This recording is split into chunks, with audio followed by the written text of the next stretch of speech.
আমরা আগের দিন রেঞ্জ পড়ি, ঠিক আছে? আজকে রেঞ্জের আমরা অঙ্ক করব, মানে রেঞ্জের অ্যাপ্লিকেশন করব।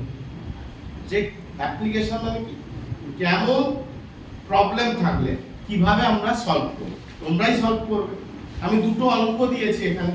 একটা অঙ্কে দেখো বিষয় দেওয়া আছে, এ গ্রুপ আছে আর বি গ্রুপ আছে।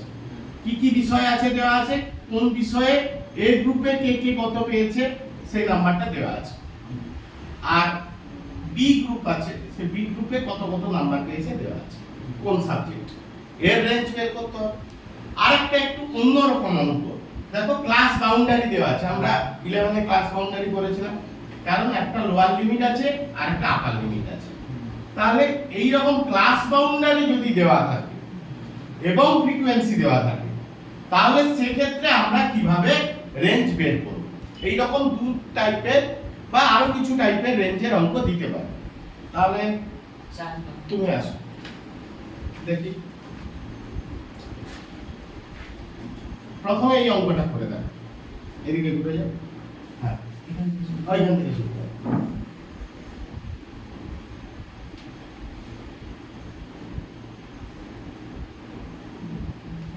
আচ্ছা,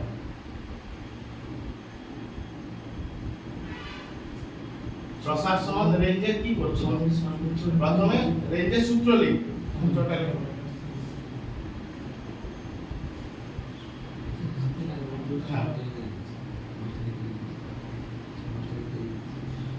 সর্বোচ্চ মান মাইনাস সর্বনিম্ন। আচ্ছা, সর্বনিম্ন লিখে দাও। আচ্ছা, আমাকে বোঝাও তো চল কোনগুলো এখানে? এখানে চল হচ্ছে এই যে এর যে প্রাপ্ত নম্বরগুলো। কেন এটাকে আমরা চল বলছি? কারণ এর মধ্যেই সর্বোচ্চ মান সর্বনিম্ন মানটা। না, চল বলছি কেন? কেউ বলতে পারবে চল রাশি বলছি কেন এটাকে? এর মান দেখো, প্রত্যেকটা মান কিন্তু চেঞ্জ হচ্ছে, ভ্যারিয়েবল। আমি ভ্যারিয়েবল কাকে বলেছিলাম? যার মান সময়ের সঙ্গে সঙ্গে বা বিষয়ের সঙ্গে সঙ্গে পরিবর্তন হয়। দেখো, প্রত্যেকটা মান কিন্তু পরিবর্তন হচ্ছে, তাই এটাকে আমরা চলরাশি বলছি বা চল বলছি। চলের সর্বোচ্চ মান, তাহলে চলের সর্বোচ্চ মান এখানে দেখো এ গ্রুপ বি গ্রুপ দেওয়া আছে, তাহলে তুমি সর্বোচ্চ আর সর্বনিম্ন কিভাবে পাবে? মানে এর আগে রেঞ্জ বের, তার মানে এর রেঞ্জ আলাদা ভাবে বের করবে। আর বি রেঞ্জ আলাদা। আচ্ছা, দুটো কি একসঙ্গে করা যেতে পারে? না, করা যাবে না। তাহলে আমাকে এর রেঞ্জ আলাদা ভাবে বের করতে হবে, বি এর রেঞ্জ আলাদা ভাবে।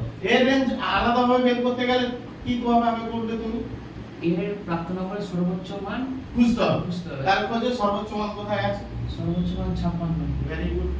তাহলে এই রেঞ্জ বলি না, কিছু লিখতে হবে এখানে, সমান সমান এই বলি না ওখানে। আচ্ছা, এর রেঞ্জ এ লিখে দাও। হ্যাঁ 56 হ্যাঁ, মাইনাস সর্বনিম্ন মান হচ্ছে 43। 43। তাহলে রেঞ্জ কত হবে? রেঞ্জ হচ্ছে 7 13।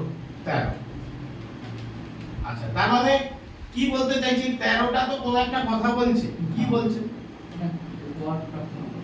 না, রেঞ্জ মানে প্রসার, মানে কতটা বিস্তৃতি রয়েছে।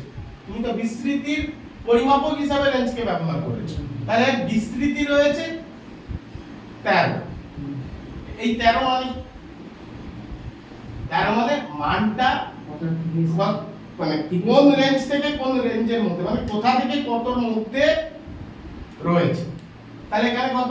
হাইয়েস্ট তুমি 56 পেয়েছো, লোয়েস্ট পেয়েছো 43। তাহলে এই 56 থেকে 43 এর মধ্যে যে গ্যাপ, তার মধ্যেই কিন্তু এটা কি হচ্ছে, এর প্রসার রয়েছে বা এটা ছড়িয়ে রয়েছে। আমরা কি বলছিলাম, গড় মান থেকে বা কেন্দ্রীয় মান থেকে কতটা দূরে আছে সেইটা পরিমাপের জন্য এটা করেছিলাম। তাহলে কতটা, এর রেঞ্জ হচ্ছে 13 বা 13টা ঘরের মধ্যে এর বিস্তার রয়েছে, ঠিক আছে? আর সেকেন্ড, এখানে যদি বি করতে বলে,